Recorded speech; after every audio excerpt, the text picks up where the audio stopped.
Cox and D'Onofrio return with power and grace. But some moments feel flat, not earning their place. The action is brutal, the stakes always high. Yet some choices stumble, leaving fans to ask why.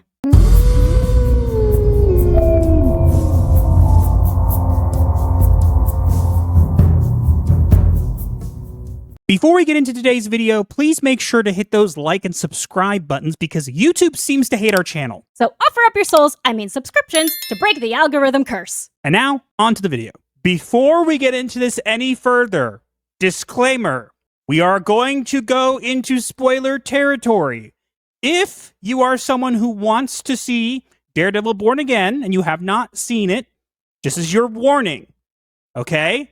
We are going to be talking spoilers because we have some good things to say and some bad things to say. Yes. Okay? But we're going to give it a fair take here, but we're giving you the notice now that there will be spoilers.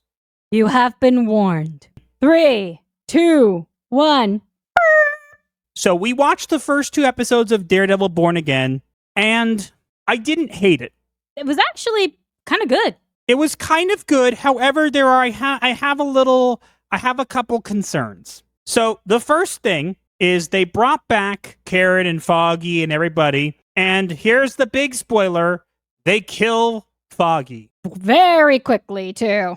I get it. They kind of did it, but the thing for me, I understand why they did it, and it made sense. However, I don't feel it was very earned. I feel that Foggy was built up more as a character in the Netflix Daredevil, and so I felt like they did it a little too quickly. What, in my opinion, would have made it a little better is to have given us one episode with like the whole cast back, them doing their thing, and then had maybe the first episode end with Foggy's death, giving us something to kind of run with.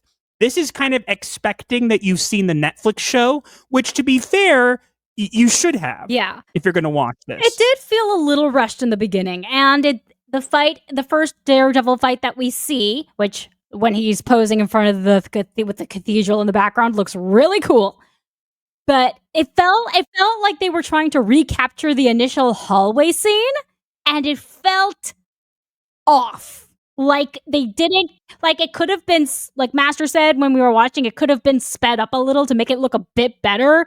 And I get they were probably going for realism, but it felt like it was poorly choreographed. And look, it wasn't terrible. I just felt like it was a little janky, just a little bit. Not enough to take me out of it, but enough that I noticed it. So I did want to point that out. They basically sideline Karen and Foggy, because Foggy's dead. They sideline Karen and basically bring in a bunch of new characters that aren't really developed. However, I think we could both agree, honey, the best part of this is Vincent D'Onofrio and Charlie Cox back together. They have a diner scene. It's pretty good. They do make references to Echo, which, whatever. But they make light of it.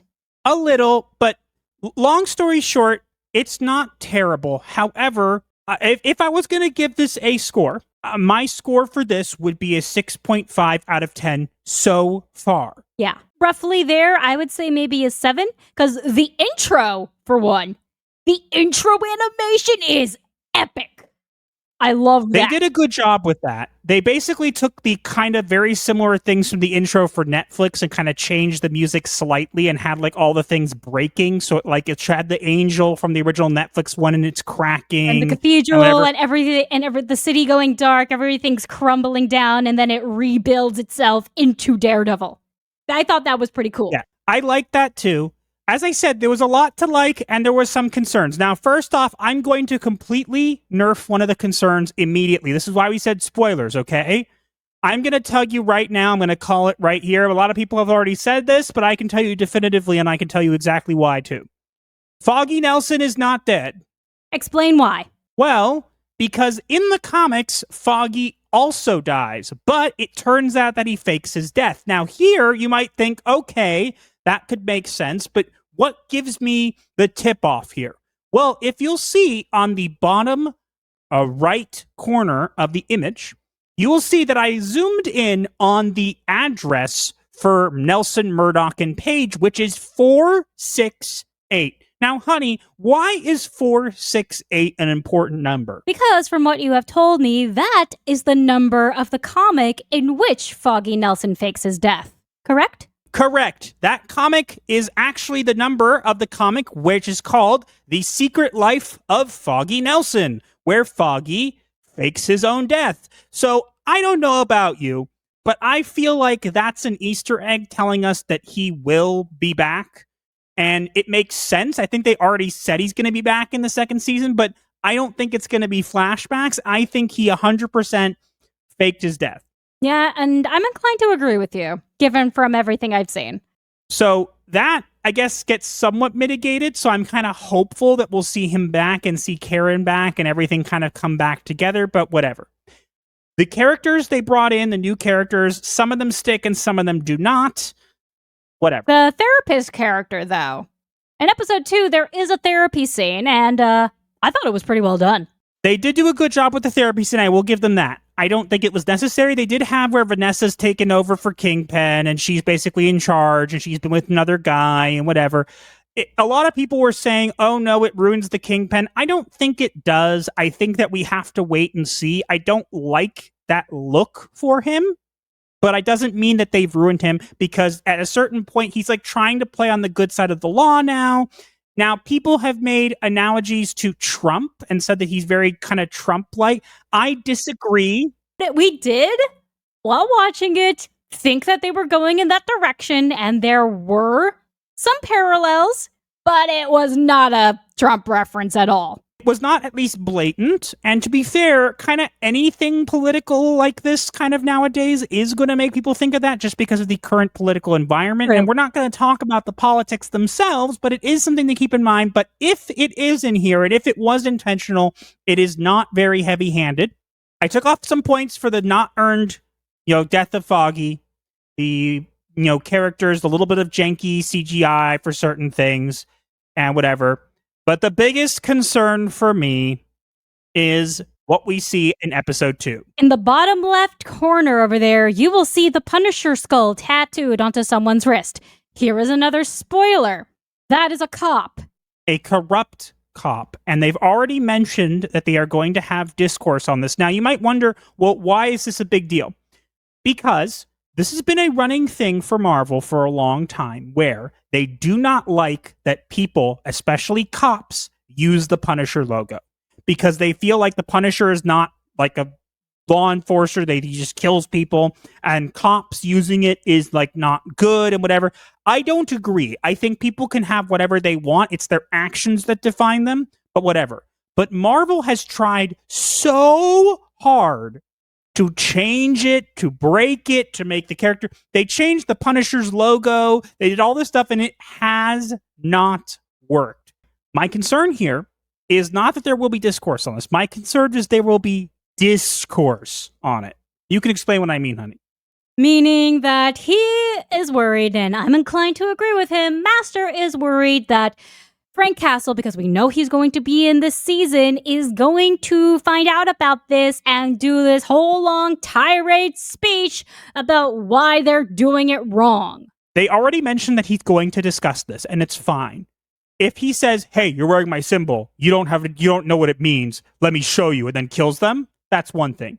But if the Punisher sees the logo and starts giving some grandiose speech about how you don't understand what the logo means, and it's not for you, and you don't get to, again, addressing it in passing, cool. Addressing it, making a big grandiose speech about how you shouldn't be wearing it, and that I don't wear it because I only wear it because I dispense the law, and I don't pretend to be law enforcement. You're not allowed. If he makes like some sort of grandiose social agenda speech, and that's not cool. And Master said that if that does happen, he will not watch. That is what you said, right? Yes, 100%. I think so far this is a decent continuation. It is not perfect. It is not the Netflix show. If you are going to watch this and expect it to be the Netflix show, you are going to be disappointed because it is not. But it is close. But it is close, and it is probably one of the best things that Marvel has put out in a while. But as I said, I have concerns. Now, I did like the White Tiger in this. I thought they did that pretty well. Mm-hmm. They did things pretty decently enough to keep me invested. So I will continue to watch. So far, I have to give the show credit. The action's decent. It's well written. It is competently written. Mm-hmm. And so far, it has not turned me off to the show. As I said, there are concerns, and I will continue to keep an eye out for them, as I always do. But so far, I'm not hating it. It's not bad. And I didn't love it as much as the Netflix show, but it kept me interested. It was competently written. The action was well done enough. And it is definitely the best thing Marvel has put out by far in the last few years.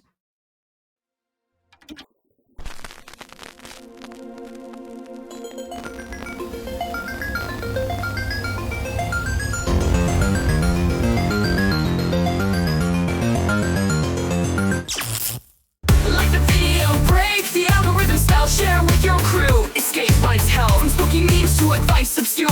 Here's your dark solace with humor as a cure.